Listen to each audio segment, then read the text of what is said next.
TIFU by accidentally creeping out a girl. So for context, I'm in the first year of uni, and for freshers, my uni has organized like a bar night. Initially, I went with my friends, but we got split up when we went to get drinks. Before that, we were in like an outdoor area, and the entrance to the bar kind of cuts into the middle of the queue for the bar. So I ended up pushing into the queue in front of a girl with no friends in sight. I immediately profusely apologized and offered to give the spot back, but she insists it's all right.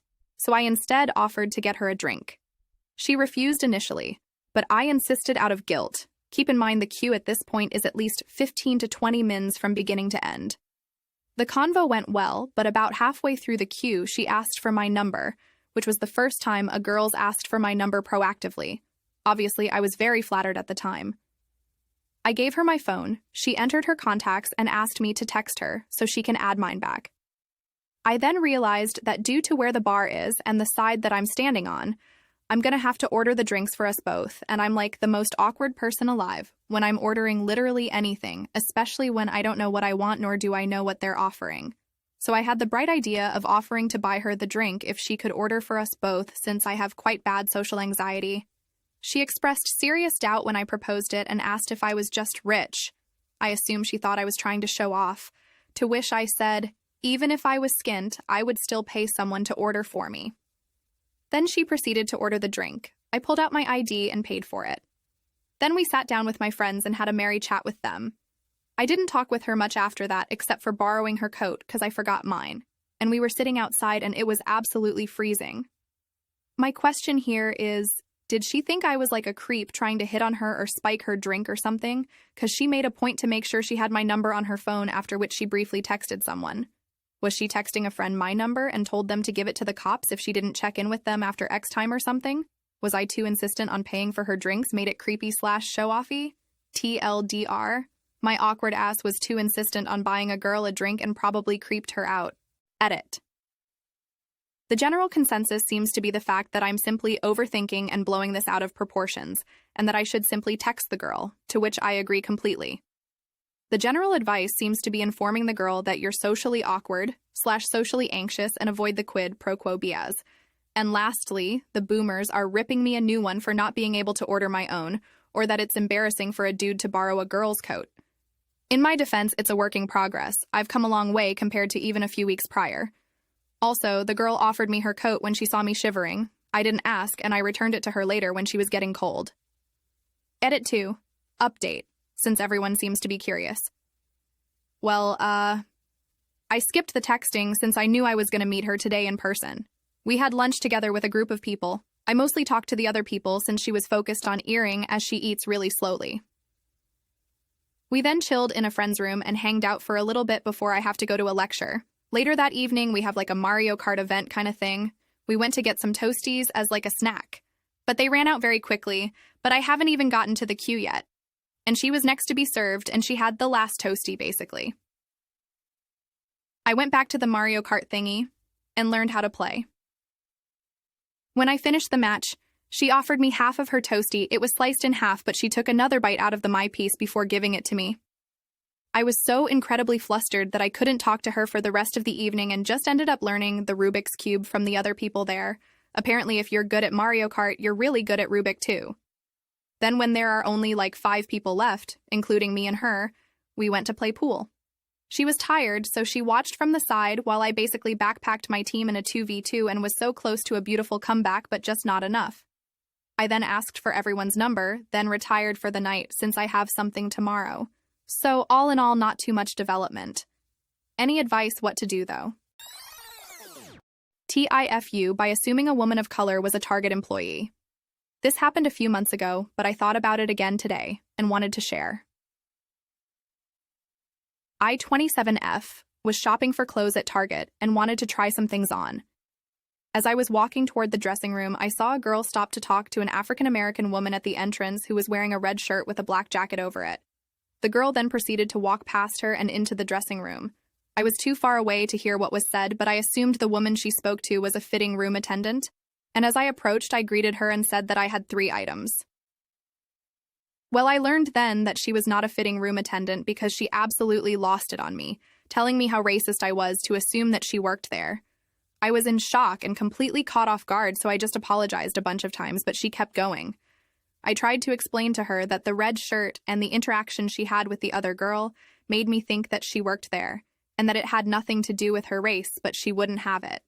Eventually, someone came out, so I went into the dressing room, but didn't try on any clothes because I was upset, so I just left. On one hand, I am sad because my comment hurt her feelings, and that wasn't my intention.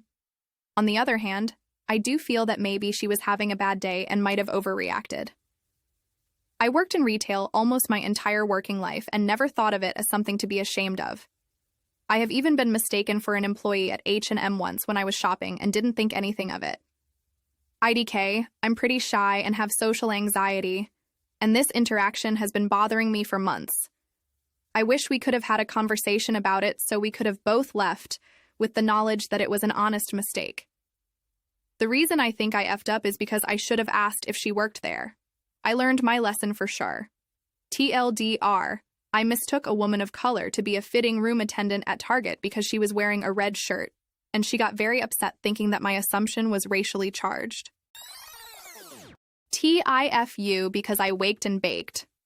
Basically what the title says.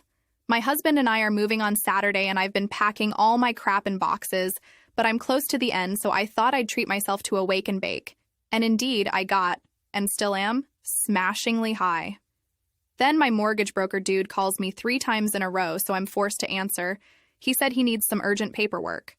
But he needs some of my husband's information/passwords that I don't have access to.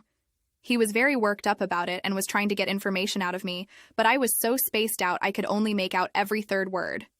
Finally, I managed to say, "Okay, Coolio, I'll have my husband call you after he gets off work." I hung up and my heart was pounding in my chest. He said if I don't get that info, then we won't be able to close on the house on Friday like I'd planned, and the house deal wouldn't go through. I'm not used to having to do shit like that, and I didn't like it. So now I'm back to scrolling on my Reddit account before I gotta get some more boxes packed and clean the house. So now I just hope no one else calls me in the meantime, lol. TLDR, I got high, and now I might lose my new home.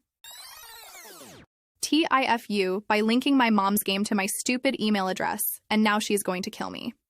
This actually happened today, though it was set in motion 2 years ago. So my mom is a die-hard heyday addict. She's been cultivating virtual crops and managing her digital farm for 6 whole years now. She even has a dedicated group of friends who share her farming passion, complete with a group chat for challenges and whatnot. She wakes up some days early to get her hands on East Asian players' market time.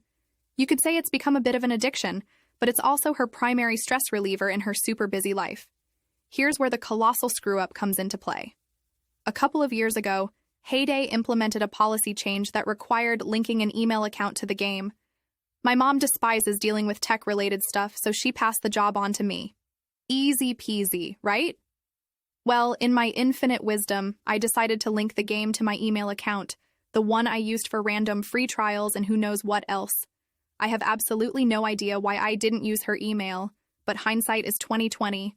Fast forward to today, or at least a few days ago, and the Heyday apocalypse occurs. My mom gets mysteriously logged out, and the game promptly sends an email to the linked account, my account. The earth beneath me crumbled as I realized I can't remember the password. Why? Because I haven't used that email since the ill-fated Heyday account linking incident back in 2021. Now I'm living on an entirely different continent from my mom, and I've hardly been getting any sleep. She's absolutely furious, and I'm pretty much preparing for my own funeral at this point. I feel terrible for her, but I also can't help but lament my past, clueless self. So Reddit, here I am, sharing this monumental screw-up and hoping for some advice, a miracle, or at least a virtual shoulder to cry on. How do I navigate this digital disaster and save my mom's cherished Heyday farm? TLDR. I linked my mom's Heyday account to my email years ago and now can't remember the password. She's livid, and I'm preparing for the worst. TIFU by opening up to my mom knowing she wouldn't listen. TIFU by opening up to my mom. 38. F the other day after she pressured me to open up to her. 14. What's the symbol for non-binary? constantly sit outside on the front porch to calm down and have a good cry. And the other day, my mom called me inside. I came inside and she saw I was crying. I tried to make sure she didn't notice. When she noticed, she grabbed my arm and asked me what was wrong. I told her several times nothing. Then she let me go and followed me to my room asking me what was wrong. And after the last time I said nothing was wrong, she turned around and said, "I must be a bad mother," out loud to gaslight me. After I thought about it, I left my room to talk to her about it. I double-checked to make sure she wanted to know the entire conversation. She tried making herself the victim mad, tried gaslighting and guilt-tripping me. Then my aunt, who actually listens, came in and took my mom's side because my mom lied to her about what happened. And when I tried to tell her what happened, they just talked over me and didn't listen. I fucked up by opening up, knowing she does this shit. TLDR. My mom pressures me to open up, then gaslights and guilt trips me. Please like and subscribe for more daily content.